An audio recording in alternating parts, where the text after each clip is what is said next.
Ah, Gabi po uli sa bawat isa at salamat sa Panginoon na tayo po ay pinagsama muli. At yung bago ako magsimula, bali yung ating papag-aralan yung ating naiwan no last Thursday, kung saan sa chapter 5 kalahati po yung ating tinakil, that is yung tinatawag na social problem no na sa community na hinayos ni Nehemiah aside from doon sa tinatawag na yung external threat at internal threat sa chapter 4. So dito atin po makikita rito no na kung saan merong tinatawag na social injustice sa community, na kung saan it's very important no to address this tinatawag na problem. Kasi since na ang leadership ay naroon, bakit merong pamunuan para magkaroon ng tinatawag na kaayusan? Why there's a leadership in order to bring an order. Kailangan kasi merong order for you to achieve peace. If you achieve peace, it means you achieve unity. So yan po yung hinisira ng diablo o ng kaaway, yung tinatawag na pagkakaisa, no? Kaya walang kapayapaan, ayaw niya ng kapayapaan. So ayaw niya rin ng kaayusan. So sabihin, kumbaga sa kanya, ayaw niya ng maayos na tagapanguna o mamuno. Kaya mayroong mga atake. So maayos na namumuno, then merong tinatawag na kaayusan. Pag merong kaayusan, merong kapayapaan. At pag may kapayapaan, merong pagkakaisa. At alam natin na ang Diyos ay Diyos ng pagkakaisa, kaya nga Trinity, Unity, na kung saan narito dumadaloy ang pagpapala ng Diyos, because you are attaining yung kumbaga sa level ng standard ng God, and that is peace, unity, no? So ito yung bali in-address ni Nehemiah.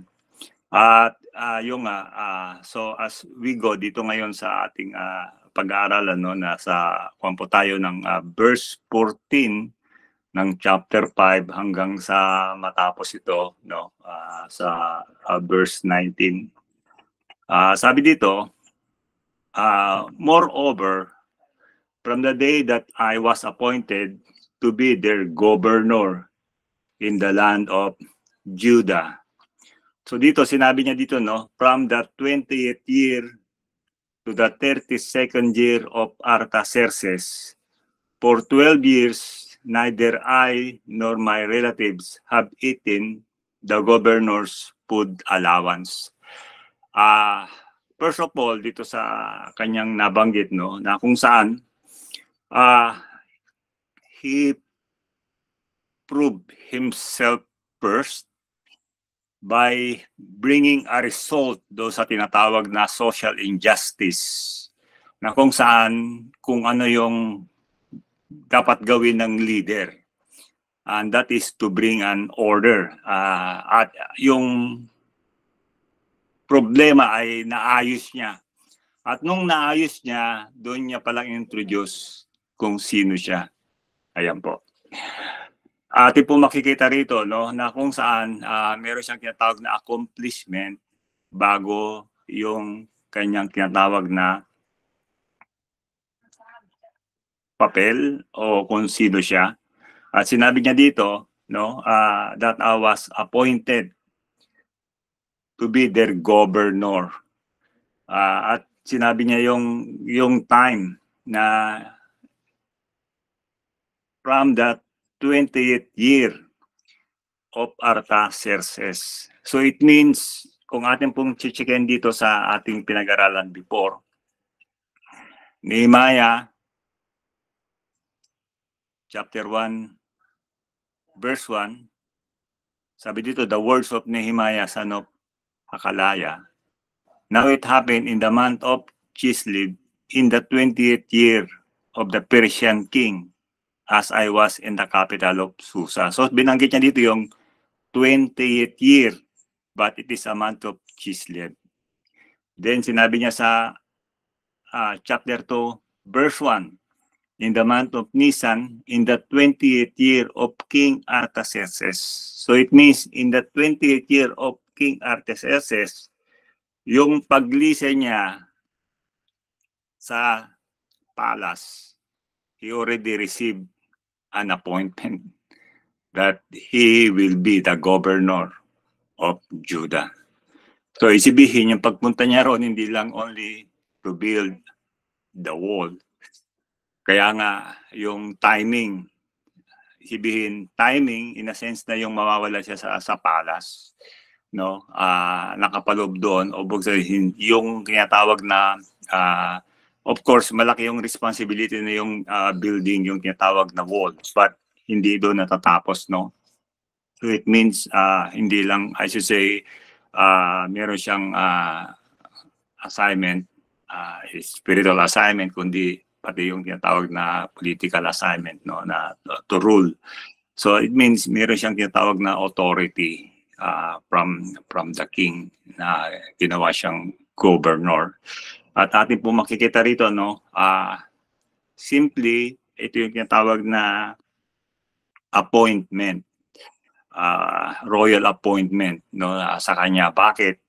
Kasi yung kanyang character ay nagpit sa authority. Ayan po.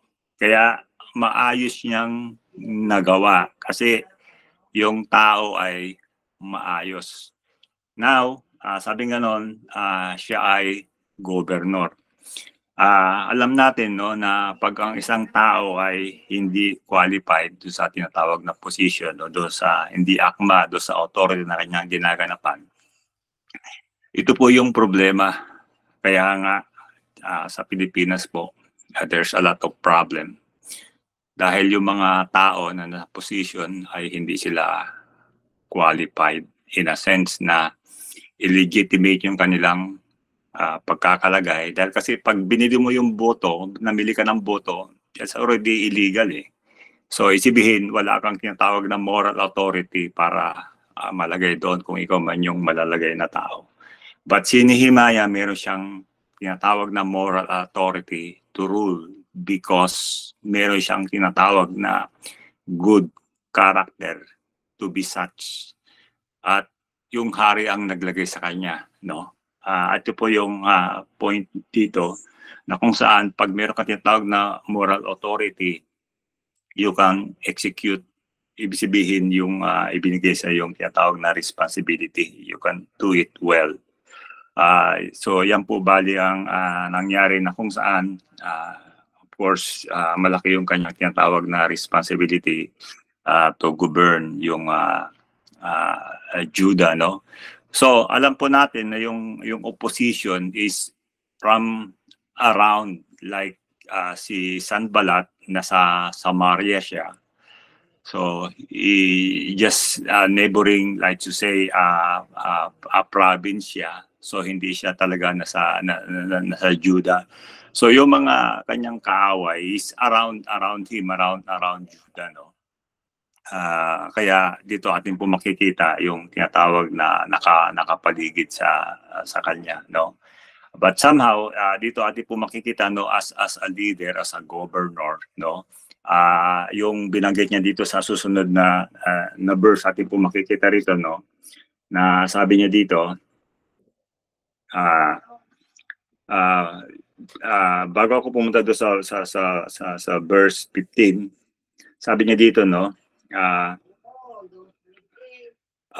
neither I nor my relatives have eaten the governor's food allowance. So it means merong allotment para sa kanila, and yet hindi nila ito I should say kinuha. At sabi niya sa verse 15, but the former governors, ayan, former governors, so yung mga nauna sa kanya na mga namuno doon, sabi ganon, who were in the office before me put heavy burdens, ayan po, on the people, and took food and wine from them in addition to 40 shekels of silver as an excessive monthly salary. Even their servants assume authority over people. Ayan po. So ito atin po makikita yung tinatawag na expose niya, no, do sa mga naunang namumuno na kung saan in-abuse nila yung kanilang authority at nagbigay sila ng tinatawag na burden sa tao, no, na kung saan sila ay nagpasasa doon sa kanilang tinatawag na position. At ito po yung hindi maganda, no. Sorry. Let's move on, no. Atin pong makikita rito do na kung saan yung mga unang namuno, they put burden to people yung kanilang nasasakupan, no. Which is hindi ko yun, hindi maganda yun, no. Si Prophet Samuel in 1 Samuel chapter 12 verse 3, sabi niya, "Here I am. Bear witness against me before the Lord and before His anointed." Sabi niya dito. So kayo na, sabihin, ang Diyos na ang ating witness. Sabi niya ganun, "Whose ox or donkey have I taken?" Sabi niya, "Whom I have cheated and oppressed. From whose hand have I accepted a bribe and closed my eyes?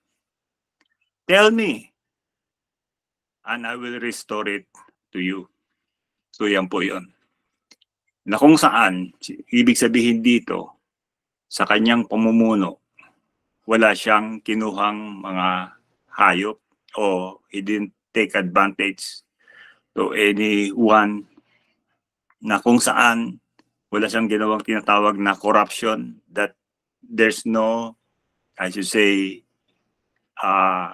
cheating, walang tinatawag na bribe whatsoever. So ito po yung bagay na yon na kung saan walang maipukol sa kanya yung mga tao. Ibihin na muno siya na maayos. Ito po yung equivalent na sinasabi ni Apostle Paul. Di ba?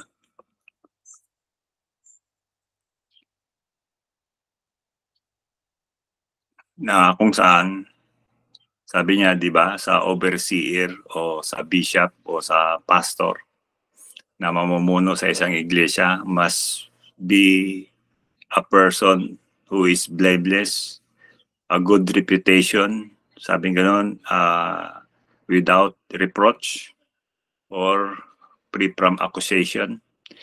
So, yan po yung bagay, no? Ito rin yung sinabi ni Saint Paul, no? Sa 2 Thessalonians chapter 3, mag-start ako sa verse 7. Sabi ni Apostle Paul, "For you yourselves know how you ought to imitate us, because we were not undisciplined among you, nor did we eat anyone's food without paying it." So hindi siya kumakain ng libre. Hindi siya nagpapabayad sa kanyang kinain. Sabi ganon, "Instead, in labor and toil, we work night and day, so that we would not be a burden to any of you." Sabi niya, hindi kami pabigat sa inyo. Not that we lack this right. Meron kaming karapatan, pero hindi namin kinuha yun, sabi niya. But we wanted to offer ourselves as an example for you to imitate. Ayan po. Kaya nga po, yung tinatawag na pagiging model, pagiging example, para siya ay tularan. Sabing ganon, for even while we were with you, we gave you this command. If anyone is unwilling to work, he shall not eat.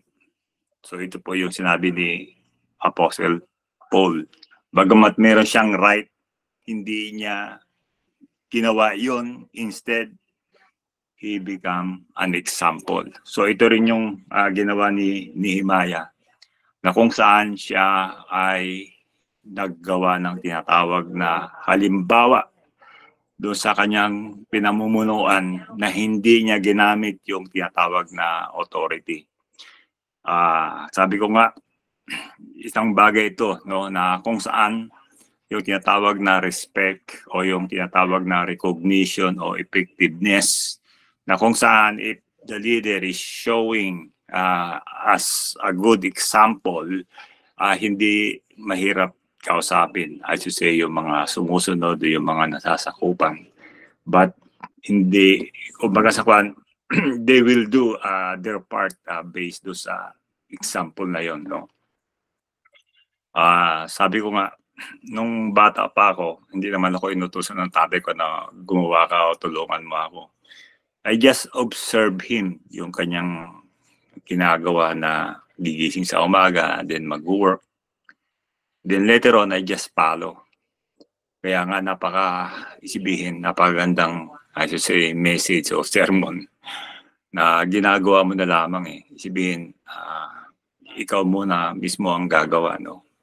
At yun po yung nangyari po kay Nehemiah, no, that he, I should say, showed himself as an example sa bagay na yon, no. At sabi niya dito, no,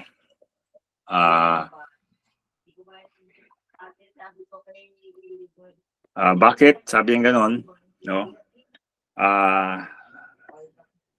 But sabi niya, but I did not do so, na yung pag-abuse sa kanyang authority because of the fear of God, because of the reverent fear of God. So yan po, no, na kung saan bilang lingkod ng Diyos, ito po ang isang bagay na napalaking bagay po yung tinatawag na meron tayong takot sa Diyos. Na kung saan kung tayo ay mananalangin, tayo haharap, no? We just open hands, yung pagpupuri sa Panginoon, open hands. Na kung saan, isibihin, do we have a clean hands, yung parang ganon, no? So, because of the fear of the Lord, isibihin na kung saan yung tinatawag na evil ay walang place sa ating buhay. At yung we overcome evil with good, yung ay sinabi ni Paul sa Romans. At dito, no, na kung saan sabi niya sa verse 16, I also applied myself to the work on this wall. We did not buy any land. All my servants were gathered together there for the work. Kaya no, he did not take advantage yung kanyang tinatawag na position o yung authority na pansarili niya. Sabi niya, we did not buy land. So yun po yun.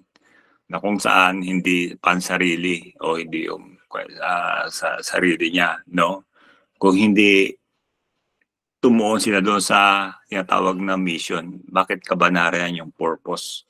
At yung they did the work. At ganoon din yung kanyang servant. Na kung saan kinakailangan alam natin yung tinatawag na pagkontrol sa ating nasasakupan na hindi din sila gumagawa ng mali. At ito ay importante po, no? Kasi yung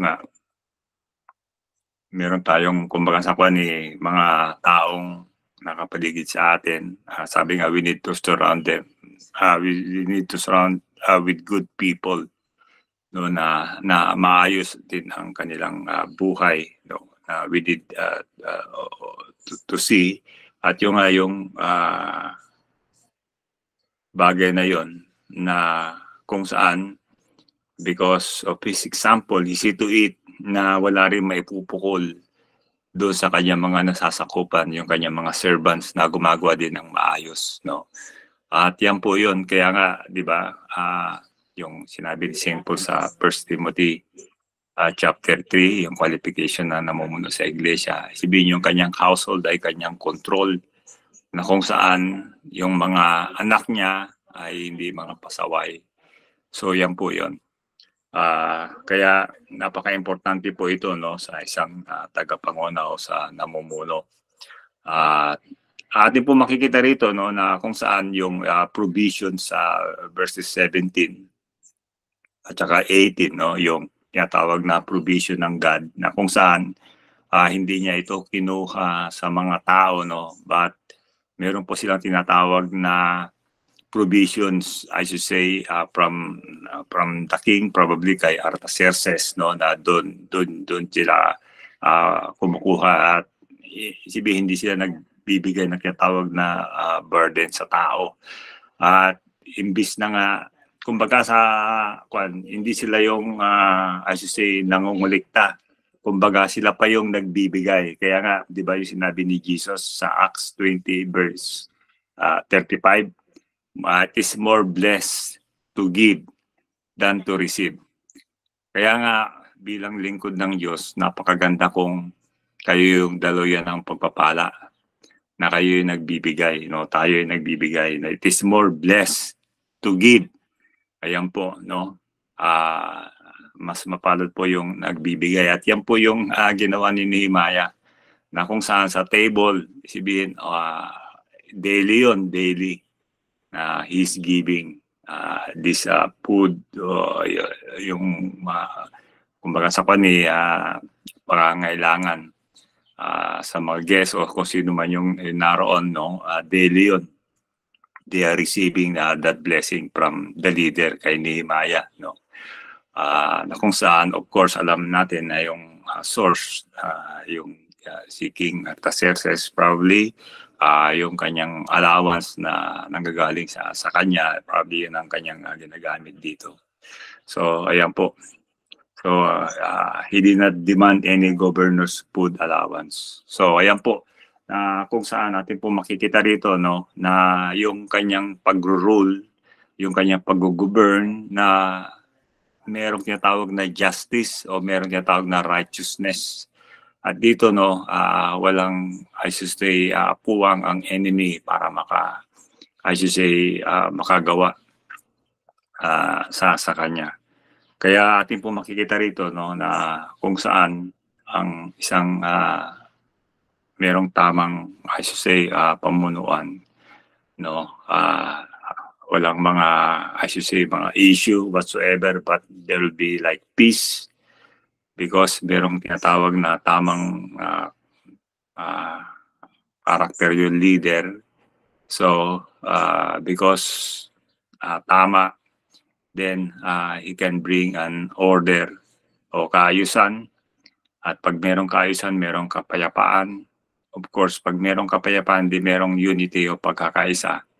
Then, if you have the unity, then you have the Trinity, the God, our source, sa Iglesia. So, kaya nga, isibihin, ang namumuno ay titignan niya na kung saan merong tinatawag na pagkakaisa. At ito dapat ma-maintain in order for God na isibihin yung kanyang presence is there. Kasi nalulugod kasi ang Diyos pag merong tinatawag na unity. Ito kasi yung kanyang nais sa bawat family, sa bawat community o sa, I should say, spiritual family o sa church, no? Ito yung nais ng Panginoon na dapat nating ma-achieve. At ito nga, na-achieve nga po ito ni Nehemiah. Kaya nga doon sa verse 19, meron siyang prayer. Sabi niya, "Remember me, O Lord my God, for good, according to all I have done for these people." So ayan po, na kung saan alam natin na we serve God, tayo yung naglilingkod sa Panginoon, na kung saan kung ano man ang what we did, we always come to the Lord. Sa Psalms 40 verses 4 to 5, "Blessed is the man who has made the Lord his trust, who has not turned to the proud, nor to those who lapse into falsehood.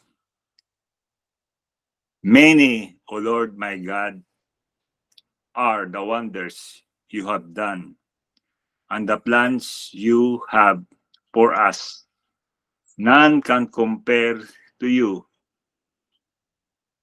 if I proclaim and declare them. They are more than I can count. So yan po yung bagay na kung saan yung kabutihan ng Diyos to lead us and to guide us towards those responsibility that we are in. At ito rin isang bagay na pinagpapasalamat ni Nehemiah regarding sa kanyang pamumuno na kung saan binibigay niya palagi yung kapurihan sa Panginoon. Binibigay niya palagi ang pasasalamat sa Panginoon na kung saan yung kanyang kabutihan na ang Diyos ay hindi nagkulang, ang Diyos ang patuloy na tumutugon, ang Diyos ang patuloy na nagbibigay sa kanya ng katalino at kalakasan at ng guidance. Kaya si Nehemiah ay dumulog sa Panginoon. Sabi niya, remember me, O Lord my God, for good according to all I have done for these people. Kaya nga, God sees, ang Diyos ang nakakakita. Yung whenever we come to the Lord, isibihin yung papuri, isipin yung ngiti. Gusto natin mapangiti ang Panginoon for the things natin pong ginagawa. Hindi yon para isibihin magkaroon ng sikat ka sa mga tao. Ang piniplease po natin ay ating Lord, si Jesus po. The one who died for us. The one who gave His life to us. Siya po yung ating piniplease at hindi po yung mga tao o sino yung nariyan, kundi ang ating Panginoon na kung saan doon sa ginawa ni Nehemiah, I believe na pangitiin niya ang Panginoon. Kaya ganun na lang yung kanyang panalangin. Remember me, oh my God, for good, according to all I have done for these people. Kasi pag ang tao ay masaya at merong kapayapaan at merong kaayusan, I believe, ibig sabihin, ang Diyos ay nag-glorify. At yan po, siya sa Panginoon ay lumapit in prayer upang ibigay ang kanyang sarili at kung ano man ang kanyang nagawa sa Panginoon ang papuri. Ayan po. So I will end up here at kung meron pa po kayong karagdagan o nais na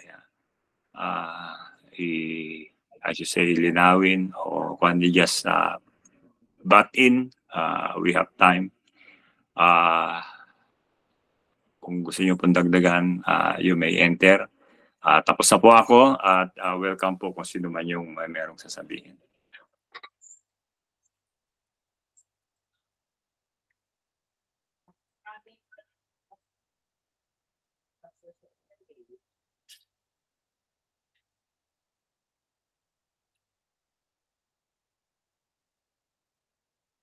Anybody?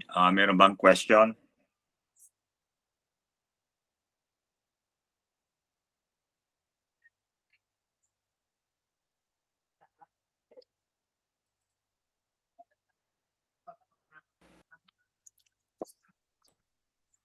Sir Ronald, meron ka ba? Dagdagin.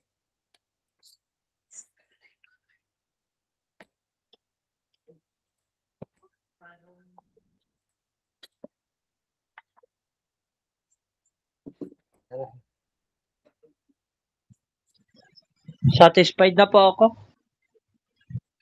sa message. Sa bagay ang nakita ko lang po, permission po, yung na-mention po doon na si Nehemiah hindi po tumanggap ng suhol. So, ay ibig sabihin sa mga decision making niya ay talagang without partiality. Wala siyang pinapanigan, wala siyang paborito, kaya equal yung justice, kaya nirespeto siya ng lahat. Yun nga po, again, napakaganda na ginagalang tayo ng mga tao hindi dahil meron tayong pinapaboran, kundi nagiging pantay-pantay ang tingin natin sa lahat. Ayan po.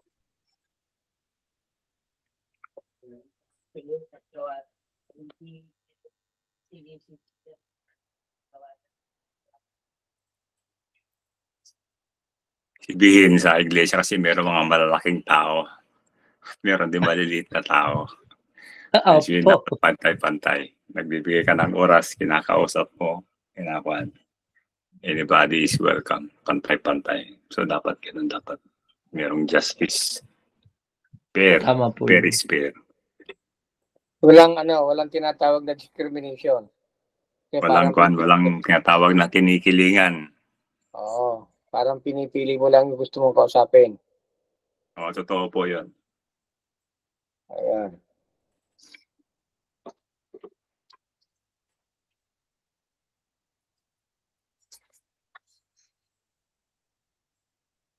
Si Nehemiah, ang nakita po natin diyan ay bagamat siya po yung nagli-lead nung trabaho, hindi siya yung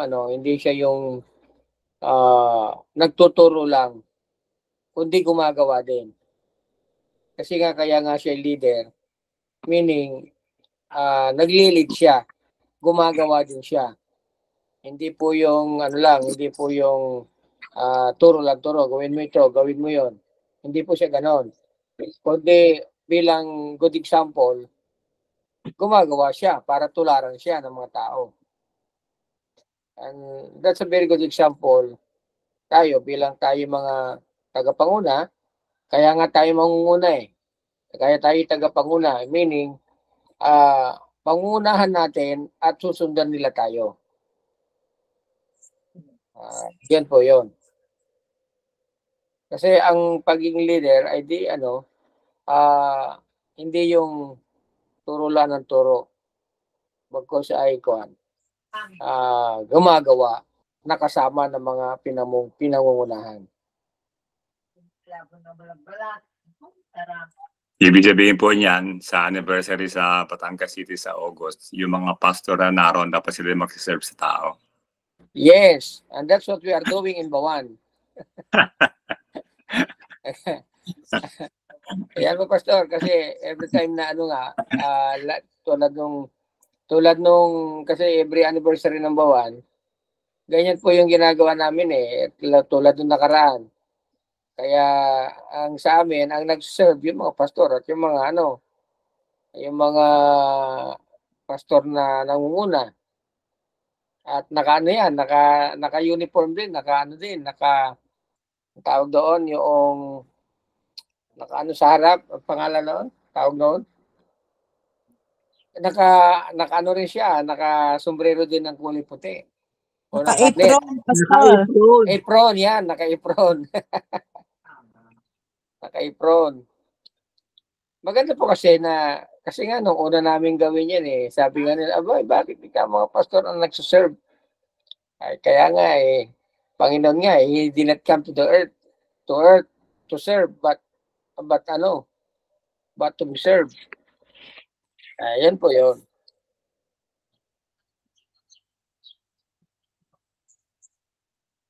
Kaya nga, ang good leader keeps in touch with the work to be done. Kaya na kailangan talaga ay gumagawa din kasama ng mga pinangungunahan.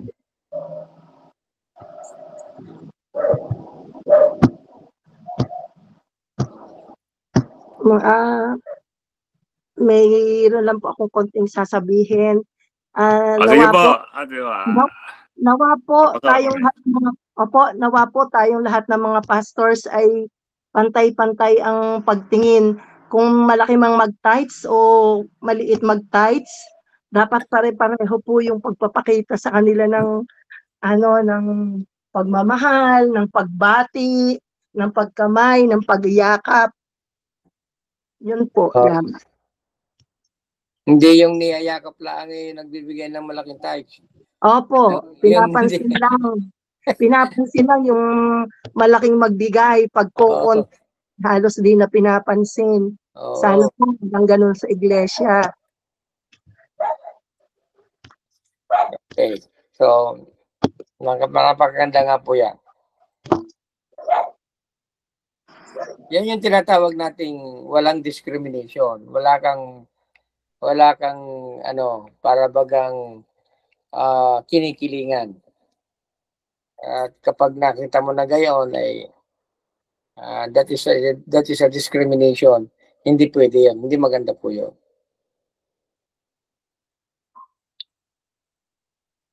Yan.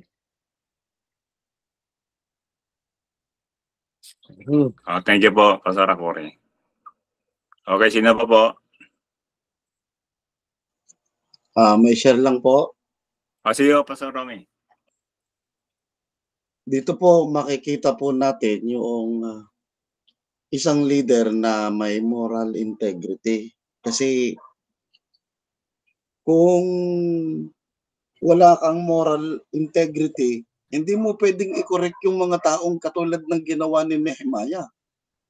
Na talagang direct to the point siya. Wala siyang parang kemi-kemi na iniiwasan o pinapatungkulan lang.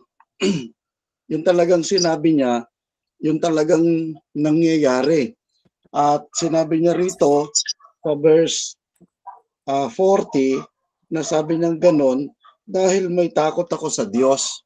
So ibig sabihin, makikita po natin dito na yung isang leader na may moral integrity, walang makakapag-stop sa kanya pag siya ay nag-correct. Kasi bakit? Kasi walang maipupukol sa kanya eh. Kaya nga dito po sa ating pinag-aaralan na ito, totoo po yun na parang yung mga bagay na dumadaan, minsan nahahaluan siya ng politika eh. Dahil doon sa mga may mga sariling gusto, may mga sariling nais na kung saan yun ang nagbibigay ng problema na dapat ay katulad ng ating mga pinag-aralan na palaganapin o gawin yung task na ibinigay po sa atin ng Panginoon, kasi kasama na po dyan lahat yung ating mga pinag-usapan kanina, yung mga insight at mga karagdagan ng ibang mga pastor, no? Yan po talaga ang nangyayari. Kaya nga, para po tayo ay makapag-correct o tayo ay ibig sabihin maiayos, ay dapat po talagang gawin po natin yung pinagagawa ng Panginoon. Kasi kung hindi, for sure, tatanggalin ka ng Panginoon dyan eh. Kasi sasabihin ng Panginoon, hindi mo naman nagagawa yung mga pinagagawa ko sa iyo eh. O sige, it's time for you to, di ba? Pagkatapos, maglalagay siya nung isang tao na talagang may takot sa Diyos. Katulad noong napag-usapan natin noong nakaraan, patungkol po doon sa utang, sa pera, no? Samantalang may common goal po sila na kung saan may takot sa Diyos. Kaya lang, sa ngayon, parang hindi na natatakot sa Diyos eh. Kasi, di ba, dapat nga, kapag hiniram mo, iba yung hiram sa hingi. So, dapat, kung yan ay hiram, ibabalik natin. Yun ang isang example nung tinatawag na lingkod ng Diyos na may takot sa Diyos. Hindi mo na kailangan na sabihan o makarating pa tayo kung saan para lamang maisettle ito.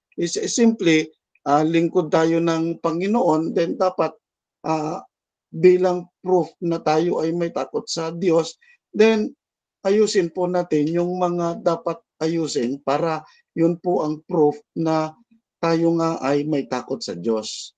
So yun lamang po. Thank you po, Pastor Romy.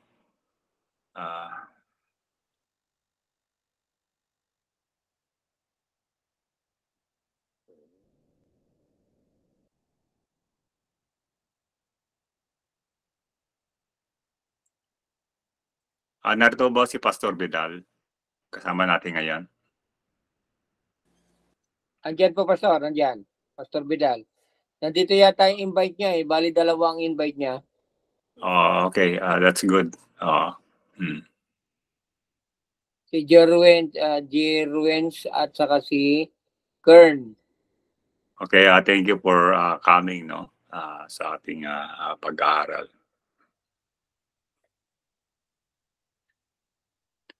Meron pa po?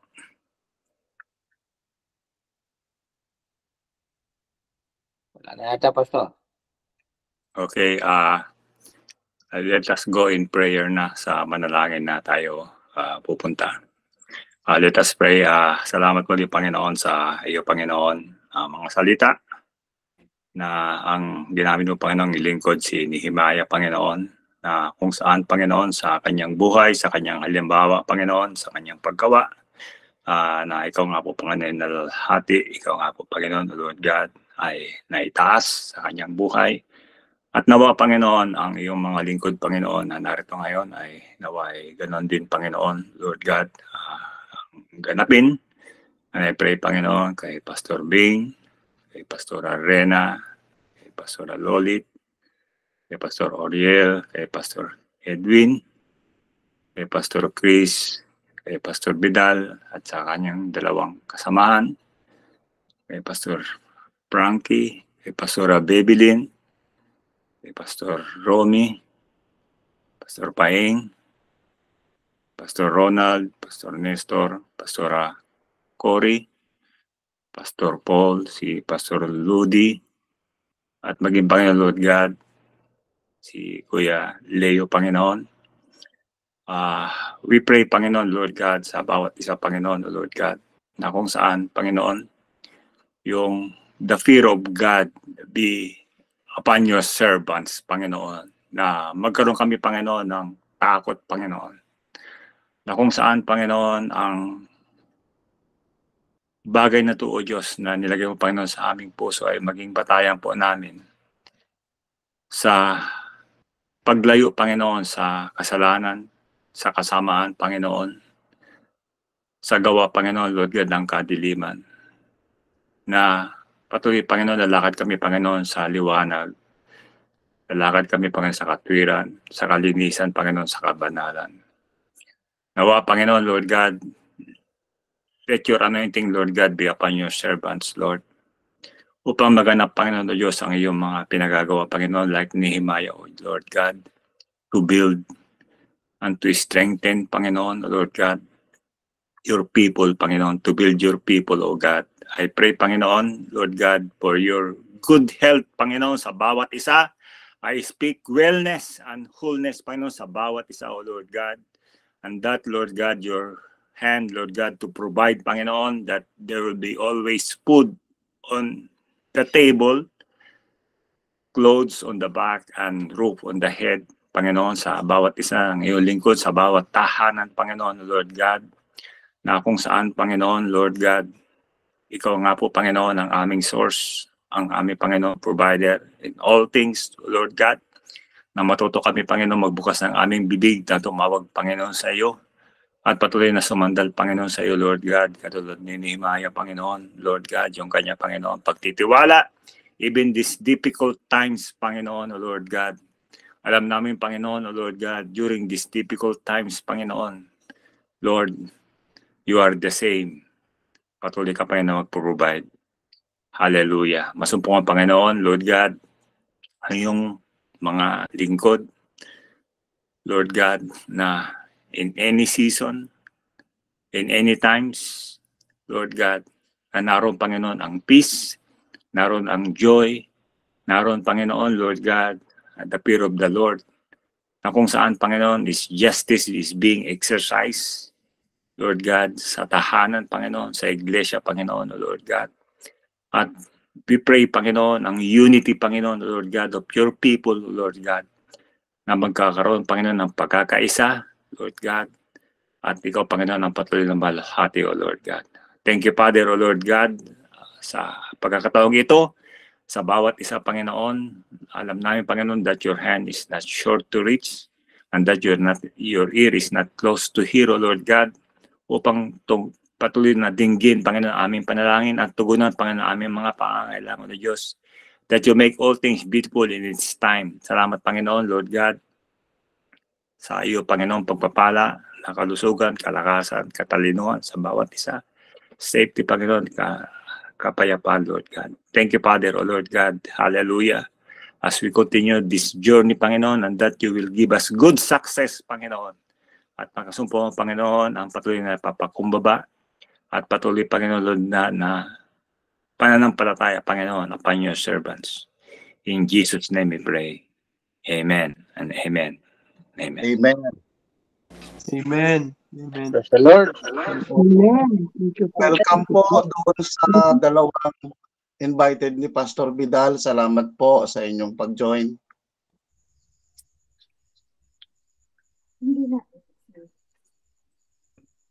Okay. Salamat po sa lahat. Salamat po sa inyo lahat, Pastor William. Thank you po. Opo, welcome po. Okay, yung mga mayroon pang mga gagawin, no, pwede na po. We are done. Tapos na po tayo. At yung gusto pang magkwentuhan, you can stay. Okay. Pakisama po sa prayer si Rila Makarandang Magnayi at si Adelaida Makarandang Magnayi. Kasi yun po ay biyanan ni Pastor Artem. Bukas po kasi ay pupuntahan namin sila kasi pag-pray kasi ang sabi po ni Ate Rosie ay inaalihan daw po ng masamang espiritu. Nakakaawa po yung mother ni Ate Rosie. Siya po itinatali kasi po ay namamato at naninip at saka nagsasalita po ng kung ano-ano daw at saka nag-iiba-iba ang boses. So pasama po sa prayer. Salamat po. Pastor ko rin pakisulat po yung pangalan doon sa natin, doon sa chat group. Opo. Okay.